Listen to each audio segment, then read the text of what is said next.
తీసుకొచ్చిన విక్రమ్ గారు please continue. అంటే సాధారణంగా అంటే రాజకీయాలకి సిద్ధాంతం అనేది ఒక కేంద్ర బిందువుగా ఉంటుంది. ఎన్టీఆర్ రాజకీయ పార్టీగా తెలుగుదేశాన్ని స్థాపించినప్పుడు కొంతమంది అడిగారు అసలు మీ సిద్ధాంతం ఏంటండి అని. అంటే కొంతమంది లెఫ్ట్ రైటు సెంటరు ఇట్లాంటివన్నీ ఉంటాయి కదా. అప్పుడు ఆయన ఒకటే మాట అన్నాడు, ఆయన నా సిద్ధాంతం అనేది బూజు పట్టిన లైబ్రరీలో బూజు పట్టిన పుస్తకాల్లో కనపడదు, సిద్ధాంతం పేదవాడి ఆకలిలో కనపడుతుంది, ఒక కార్మికుడి స్వేదంలో కనపడుతుంది నా పార్టీ అన్నాడు. అంటే అది చాలా గొప్ప ఇది.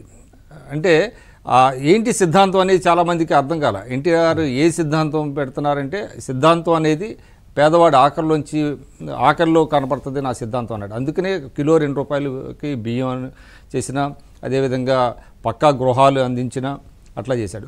ముఖ్యంగా అంటే ఆయన ఇప్పుడు బాలకృష్ణ గారు చెప్పినట్టుగా అప్పటి వరకు అసలు చట్టసభల గడప ఎక్కనటువంటి వర్గాలు కొన్ని ఉన్నాయి.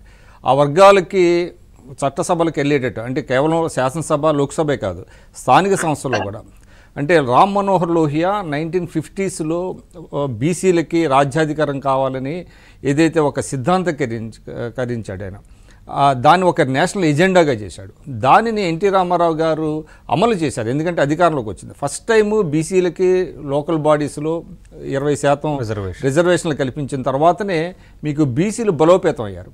అదేవిధంగా ముఖ్యంగా చెప్పాల్సింది మహిళలకు సంబంధించి చెప్పాలండి. మహిళలకి ఏంటంటే 50% సమాజంలో ఉండేటువంటి మహిళలు సాధికారులు అయితేనే ఈ సమాజం బాగుపడుతుంది, సమాజం ముందుకెళ్తుంది అని చెప్పి ఆయన లోకల్ బాడీస్లో మహిళలకి రిజర్వేషన్లు కల్పించారు. అదేవిధంగా ఆస్తిలో హక్కు అంటే సమానంగా, అంటే మహిళలకి ఒక ఆర్థిక స్వాతంత్రం రావాలి, అదేవిధంగా వాళ్ళకి ఒక సామాజిక హోదా పెరగాలి అనే దాని మీద, అంటే ప్రతిదీ కూడా మహిళల పేరు మీదే ఉండాలి, అంటే ఆస్తి కానీ ఇదన్నీ కూడా. అదేవిధంగా 30% రిజర్వేషన్స్ కల్పించారు.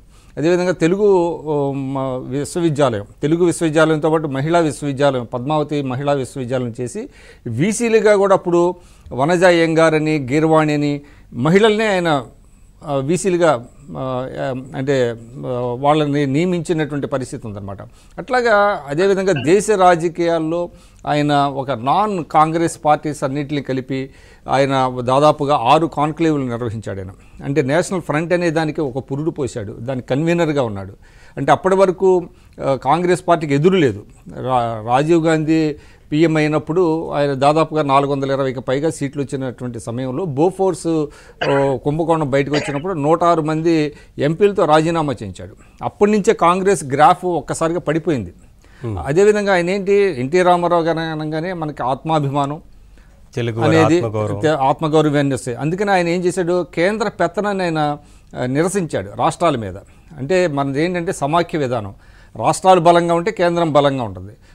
అంతే తప్ప కేంద్రం బలంగా ఉండి రాష్ట్రాలు బలహీనంగా ఉంటే దేశం బాగుపడదు. కాబట్టి రాష్ట్రాలకు హక్కులు ఉన్నాయి, రాష్ట్రాలకి హక్కులు కోసం ఆయన చాలా ఫైట్ చేశాడు. దానివల్లనే మీకు సర్కారియా కమిషన్ ఏర్పాటైంది. సర్కారియా కమిషన్ ఏర్పాటు చేయటంలో చాలా కీలకమైనటువంటి పాత్ర ఎన్టీ రామారావు గారు అంటే పోషించారు. ఆ క్రమంలోనే మనకు రాష్ట్రాలకు అనేక అధికారాలు వచ్చినాయి ఎన్టీ రామారావు గారి తర్వాత. అంటే మీకు ఫైనాన్స్ కమిషన్లో మీకు డివల్యూషన్ ఆఫ్ ఫండ్స్ కావనివ్వచ్చు, అదేవిధంగా ఉమ్మడి జాబితాలో అనేకమైనటువంటి అధికారాలు రాష్ట్రాలకు బదలాయించడం కావచ్చు. ఇవన్నీ కూడా అంటే రాష్ట్రాల హక్కుల్ని కాపాడింది ఎన్టీ రామారావు గారు. అట్లాగా ఆయన దేశ రాజకీయాల్లో కావచ్చు, రాష్ట్ర రాజకీయాల్లో కావచ్చు పెను మార్పులు తీసుకొచ్చినటువంటి మహాపురుషుడు.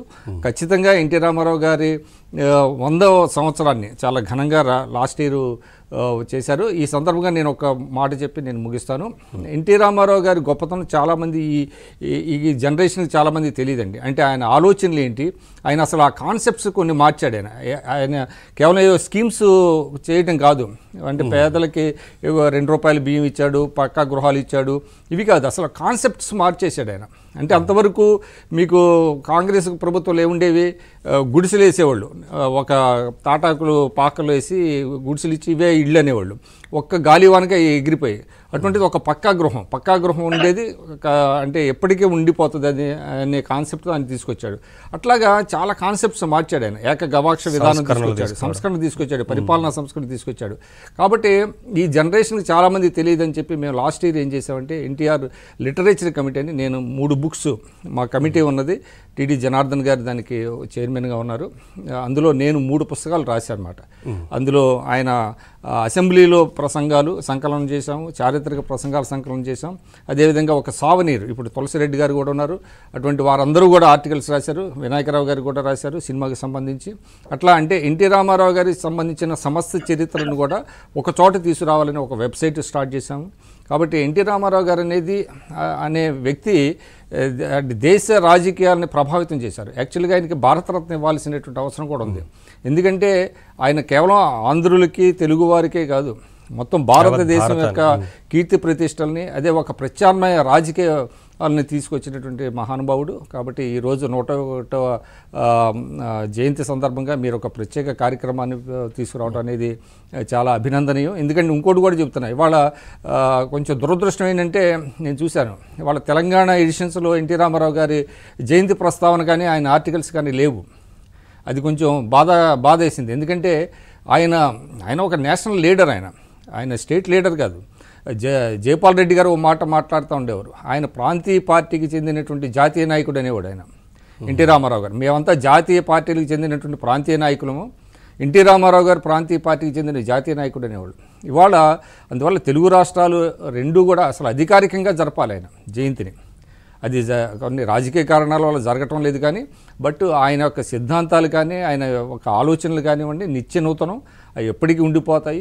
దాన్ని మనం స్మరించుకోవాలి, దాన్ని ఇంకా ప్రాపగేట్ చేయాలి, ప్రజల్లోకి తీసుకెళ్ళాలి, వచ్చే జనరేషన్స్ కూడా తెలుసుకోవాల్సిన అవసరం ఉంది, తెలియజెప్పాలి. తెలియజెప్పాలి. చిన్న బ్రేక్ తీసుకుందాం, బ్రేక్ తర్వాత చర్చను కొనసాగిద్దాం. చూస్తూనే ఉండండి ABN.